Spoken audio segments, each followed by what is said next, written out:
started to become worrying when police were coming around for statements. It felt really real. We're like, where is she? They came up to my mum's to obviously get description of her, any markings on her, obviously tattoos, so they could obviously search for her. It got a bit scary then. When initial searches gleaned no results, police turned their attention to Susan's recent partner, Alan.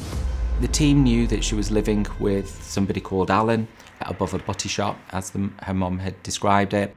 Somebody said she was staying with somebody called Alan. I don't know his second name, it's just Alan. It's a new relationship that Susan has kept largely hidden from her family. He was called Alan Edwards. I didn't know him, never met him. I only heard about the new relationship through my brother. I found out when I saw Susan's ex-boyfriend. When I said to him, I said, how's Susan?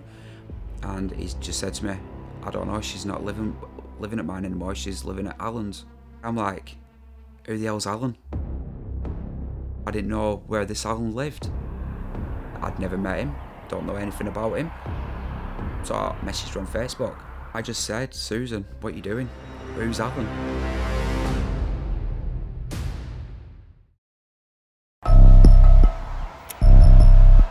During their investigation, police learned that in December 2018, just a month into their relationship, Susan had moved in with her new partner.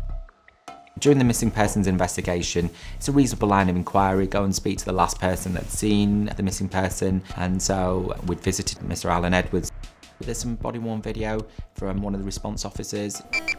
Who's the mess? Don't worry about it. It's a lot higher than it used to be. Yeah, I'll try not to fall over. Yeah, I've just been going through all this, seeing what Susie's been wearing.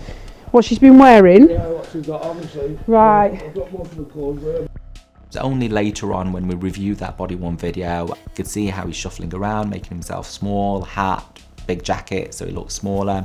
And then the photograph that we've subsequently got from social media, that's what he actually looks like, where you can see that he's quite a well-built individual. And so it was amazing how he could change the way he presented just by the way he dressed and the way he conducted himself. Are you looking around at this address already? Yeah. A couple. Yeah, I might just do a quick sweep while I'm here, so we know she's not here. Yeah, There's enough hand space, isn't there? Yeah, there is. Be careful you don't fall over. He was engaging, he was polite, he was friendly, and there was no reason to disbelieve him at the time.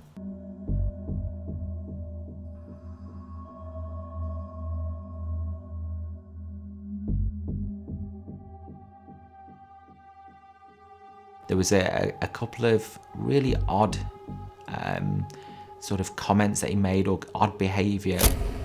He sent photographs of Susan with injuries to her sister. We don't know if it was by accident or intentional, but when the officer spoke to him about it, he really struggled to answer those. Basically, did you send a photo to her sister last night?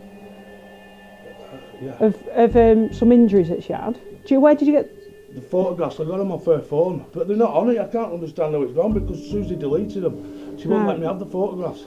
Whereas other things he was able to answer very confidently. And so again, spider senses tingling. So she's took the photographs, then you've managed to... I managed to get them, but I don't know. How did you get one to your phone? I don't know. Right. I did it with Bluetooth. Yeah. I tried Bluetooth and she caught me doing it. She caught me doing it, you see. Right. But I don't know how it's gone there, I don't know. Okay. So What? did you mean to send them last night? Yeah. Yeah, you sent them perfect. Why did you send it to her sister? Was it just to what? I don't know. What we're on about now? There was no reason for some of those inconsistencies with Mr. Edwards' account, which then sort of focused a little bit more weight on Susan having come to harm. After 10 weeks of investigating the disappearance of Susan Waring, D.I. Muller and the team are convinced they are no longer dealing with a missing person inquiry.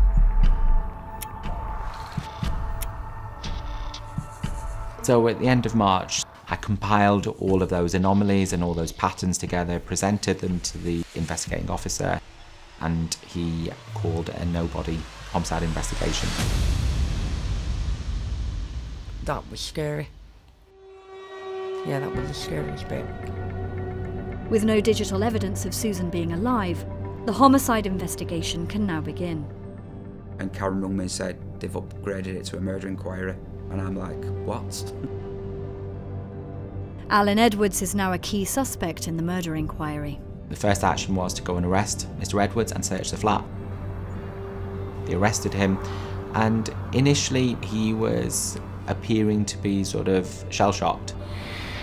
The reason why you're here, you've been obviously arrested on suspicion of Susan's murder, so without further ado really, the main question is, are you responsible for the murder of Susan? I'm not, no. Police have just 3 days in which to charge Edwards before they'll be forced to release him. And next morning, I woke up at 10 o'clock the next morning, she'll gone. But I remember her kissing me, you know, when you're asleep, you better you're awake. We described it a bit, Mills and Boons, this kiss on the cheek whilst he's falling asleep and then disappearing off into the sunset. It was just out of character, out of pattern for Susan to do so. Someone just doesn't go without saying anything to anyone. Without a confession, detectives must now race against the clock to find the crucial evidence to charge Edwards. But searching his flat won't be easy. We sort of described it as a bit of a hoarder's paradise. It was a one-bedroom flat which was on the first floor. The staircase just had lots of items drawn all over it, so it's almost like an obstacle course just to get to the flat, just to enter it. There wasn't a single working light bulb in the address. We had to first empty everything out systematically, peeling back all the different layers to then give us access to forensically examine everything. Investigators are looking for evidence that Susan was murdered in the property. It was a very thorough search. We took the plumbing apart and took some of the floorboards up. It was a very intrusive search and very thorough search, but it took a long period of time. The police told us they were searching out Alan's flat, and we didn't really know if they found anything. All we kept getting was, there's nothing. After a painstaking search, investigators make an interesting discovery. I'd originally attended the address really early on in March when I'd gone to review the investigation, and so from that point to the arrest, Mr. Edwards had redecorated. The flat hadn't been decorated or worked on or even cleaned for a significant period of time. Wallpaper had been put up, walls had been painted. Can forensics explain Edwards' unusual decision to redecorate in the weeks after Susan's disappearance?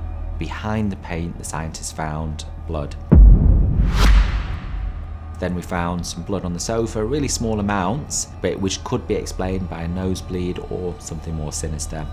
We found some blood on the stairs going down, on the side of the walls of the stairs, on a flag that was in front of the door, and then on the glass pane in the front door.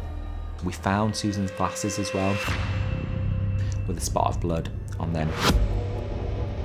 When we subsequently analysed that blood, it came back to Susan, so the DNA profile was Susan's. But is it enough to prove Susan was murdered in the flat? So we could say some of the blood was consistent with being assaulted, but we couldn't say the severity of the assault.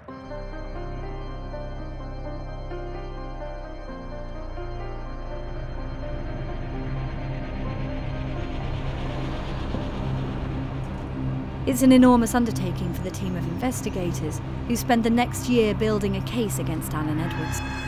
A no-body murder investigation is, amount of data-wise, it's probably about 10 times an average homicide investigation. We had to contact every single council, all the NHS trusts, GP surgeries, specific charities that deal with homelessness. So we took 2014 statements that we used as evidence. It's highly unusual to have a case with just so much data. You know, over 2,000 statements were obtained as used material. So we had all the forensic statements and all the search records to show that there's no evidence that Susan was alive. At one point, we were looking at over 500 witnesses. For some witnesses, it would be the first time that they'd speak out against the abuses they'd suffered at the hands of Edwards. The 4 historic victims that did provide accounts and did go to court were amazing, and some of them found it quite a cathartic process. We felt the jury would go out for quite some time, but they were out for less than 90 minutes. I was in the room with them when the verdict came back.